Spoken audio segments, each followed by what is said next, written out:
नमस्कार। अलंकार भाग 3 के वीडियोस के क्रम में आज इस वीडियो में हम पढ़ेंगे कुछ अन्य महत्वपूर्ण अर्थालंकार। आज जो अर्थालंकार हम पढ़ने वाले हैं वो है विरोधाभास, असंगति और समासोक्ति। तो आइए देखते हैं सबसे पहले विरोधाभास अलंकार। विरोधाभास अलंकार की परिभाषा के अनुसार विरोधाभास अर्थात विरोध का आभास, जब वास्तविक विरोध न होने पर भी जहाँ विरोध की प्रतीति हो वहाँ विरोधाभास अलंकार होता है। आइए कुछ उदाहरणों द्वारा विरोधाभास अलंकार को स्पष्ट करते हैं। तंत्रे नाद कवित रस सरस राग रति रंग, अन बूढ़े बूढ़े तिरे जे बूढ़े सब अंग।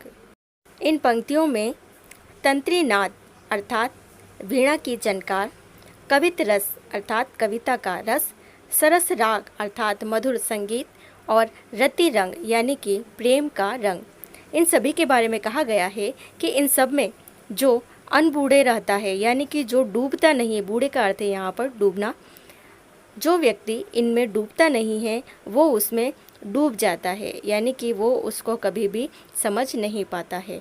और जो व्यक्ति इनमें डूब जाता है, पूरी तरह से बूढ़े यानी कि डूब जाता है अपने सभी अंगों के साथ यानी कि अपने पूरे मन, कर्म और वचन से इसमें ही पूर्ण रूप से, इनमें ही पूर्ण रूप से लग जाता है, तब वह इसमें सफलता प्राप्त कर लेता है।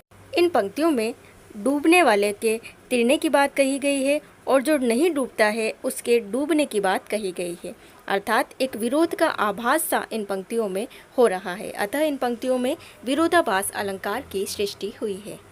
इसी प्रकार विरोधाभास अलंकार का एक अन्य उदाहरण हम यहाँ देखते हैं। या अनुरागी चित्त की गति समुझे ही नहीं कोय, ज्यों ज्यों बूढ़े श्याम रंग त्यों त्यों उज्ज्वल होए। इन पंक्तियों में अनुरागी चित्त अर्थात प्रेमी हृदय की गति को कोई भी नहीं समझ पाता है और जैसे जैसे वह प्रेमी हृदय श्याम रंग अर्थात काले रंग में डूबता है त्यों त्यों उज्जवल होता है। अब यहाँ पर श्याम रंग का अर्थ भगवान श्री कृष्ण से है, यानी कि भगवान श्री कृष्ण के प्रेम के रंग में जो जो डूबता है वो और उसका हृदय उज्जवल होता जाता है, उसका हृदय साफ होता जाता है। लेकिन यहाँ पर हम देखते हैं कि श्याम रंग में अगर कोई काले रंग में डूबेगा तो वो उज्जवल कैसे होगा। अतः यहाँ पर एक विरोध का सा आभास हो रहा है। अतः इन पंक्तियों में विरोधाभास अलंकार की सृष्टि हुई है। यहाँ पर वास्तविक विरोध न होकर भी हमें विरोध का आभास सा हो रहा है, इस कारण से यहाँ पर विरोधाभास अलंकार है। विरोधाभास अलंकार का एक अन्य उदाहरण हम यहाँ देखते हैं। विस्मय यह गोदावरी अमृतन को फल देत, केशव जीवन हार को दुख अशेष हर ले।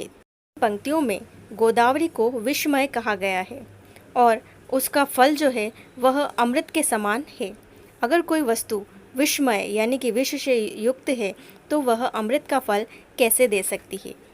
यहाँ पर एक विरोध का आभास इन पंक्तियों में हो रहा है, अतः यहाँ पर भी विरोधाभास अलंकार की सृष्टि हो रही है। अगला हमारा अर्थालंकार है असंगति अलंकार। असंगति एक अर्थालंकार है। इसकी परिभाषा के अनुसार जहाँ कारण कहीं अन्यत्र हो तथा कार्य कहीं अन्यत्र घटित बताया जाए वहाँ असंगति अलंकार होता है। असंगति का अर्थ है संगति न होना, अर्थात कारण और कार्य का एक स्थान पर न होना। जैसा कि हम सभी जानते हैं कोई भी कार्य होता है उसके पीछे कोई ना कोई कारण अवश्य होता है। कारण और कार्य एक स्थान पर घटित होना आवश्यक है। जब कारण और कार्य एक स्थान पर घटित होते हैं तब उनमें संगति होती है, परंतु असंगति में एक ही समय में कारण एक स्थान पर और कार्य किसी अन्य स्थान पर घटित होता हुआ वर्णित किया जाता है। आइए कुछ उदाहरणों द्वारा हम असंगति अलंकार को समझते हैं। दृग उर्जत टूटत कुटुम जुरत चतुरचित प्रीति, परति गांठ दुर्जन हिये दई नई यह रीति। इन पंक्तियों में दृग उर्जत अर्थात नेत्रों के उलझने से यानी कि दो प्रेमियों के नेत्रों के मिलने से, टूटत कुटुंब, कुटुंब के टूटने यानी कि परिवार के टूटने की बात कही गई है। जुरत चतुर चित्त प्रीति, और उनके उनके जो चित्त है, उनका हृदय जो है उसमें प्रीति जुड़ रही है। और इसको देखकर परति गांठ दुर्जन ही है, उसको देखकर जो दुर्जन है उनके हृदय में गांठ पड़ रही है, यानी कि कारण कहीं और है, नेत्र कहीं और उलझे, प्रेम कहीं और हुआ है और गांठ कहीं और पड़ रही है, यानी कि कारण और कार्य की असंगति इन पंक्तियों में होने के कारण असंगति अलंकार की सृष्टि हुई है। इसी प्रकार असंगति अलंकार का एक अन्य उदाहरण हम यहाँ देखते हैं। सीत ही ले दस कंद गयो, पे गयो है बिचारू समुंदर बांध्यो। जैसा कि हम सभी जानते हैं कि माता सीता का अपहरण करके दशकंद अर्थात रावण लेकर गया था, लेकिन रावण तक पहुंचने के लिए यानी कि लंका तक पहुंचने के लिए भगवान श्री राम को समुद्र को बांधना पड़ा था। अब यहाँ पर गलती कोई और कर रहा है और सज़ा किसी और को मिल रही है, यानी कि दशकंद सीता जी को लेकर गया है तो बांधना भी उसे ही चाहिए था, लेकिन समुद्र को बांधा गया है। तो यहाँ पर एक असंगति का आभास हमें हो रहा है। असंगति इन पंक्तियों में है। सीते ही लेस दशकंद गयो, पे गयो है बिचारो समुद्र बांध्यो, यानी कि सीता जी को लेकर तो रावण गया, लेकिन बांधा किसे गया? समुद्र को। यहाँ पर असंगति होने के कारण असंगति अलंकार की सृष्टि हुई है। इसी प्रकार असंगति अलंकार का एक अन्य उदाहरण हम यहाँ देखते हैं। कोयल काली मतवाली है, आम्र मंजरी झूम रही। इन पंक्तियों में कोयल के मतवाली होने पर आम्र मंजरी के झूमने की बात कही गई है। अब यहाँ पर एक असंगति विद्यमान है।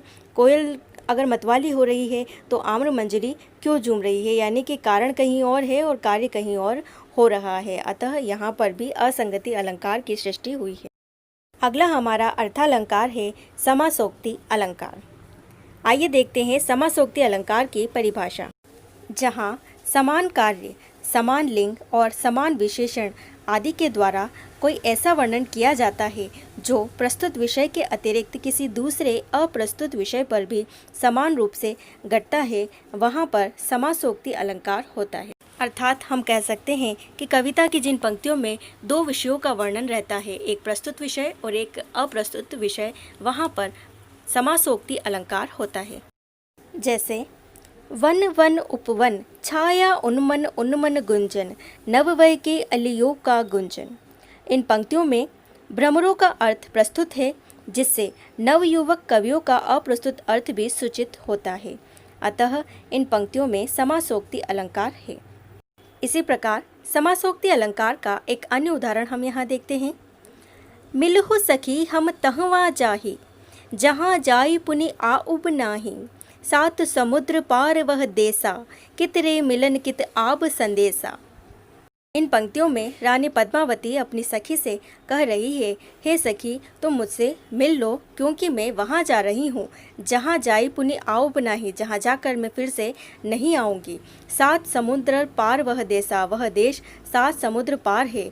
कितने मिलन कित आब संदेशा, वहाँ जाकर हम किस प्रकार से मिल पाएंगे और किस प्रकार से वहाँ से संदेशा आएगा, यानी कि हमारा कोई संपर्क उस समय में नहीं रह जाएगा। अब यहाँ पर जो सामने हमें अर्थ दिखाई दे रहा है वो है पद्मावती के ससुराल जाने का अर्थ, और इसका परोक्ष अर्थ है मानव के परलोक जाने का अप्रस्तुत अर्थ। इन पंक्तियों में जो वर्णन किया गया है वह प्रस्तुत विषय के साथ साथ किसी दूसरे अप्रस्तुत विषय पर भी समान रूप से घटित हो रहा है, अतः इन पंक्तियों में समासोक्ति अलंकार है।